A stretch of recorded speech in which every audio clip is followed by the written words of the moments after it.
Welcome to the Rim Break Rodeo. We hope this video helps. You start by verifying clean audio input and permissions. Use a headset or high-quality mic. This reduces errors.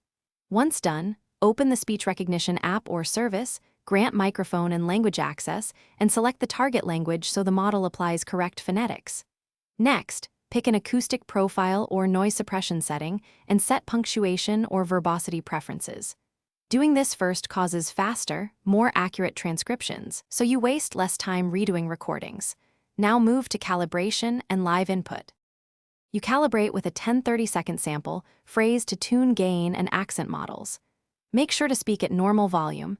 The system adapts sensitivity and voice activity detection. Then start the live or batch transcription and watch the real-time transcript for systematic mistakes.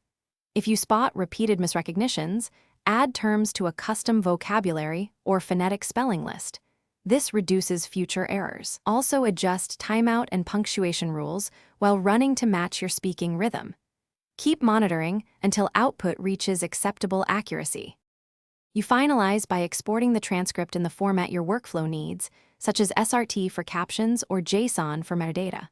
Once exported, perform a quick post-edit pass. Fix punctuation, format paragraphs, and add speaker labels or timestamps. Make sure to save version copies. If accuracy remains low, try this one key troubleshooting tip. Record a short diagnostic clip and compare results across microphones and recognition models. Often switching mic or enabling a different acoustic model fixes persistent errors. Then rerun. Thanks for watching. Consider subscribing if we helped you.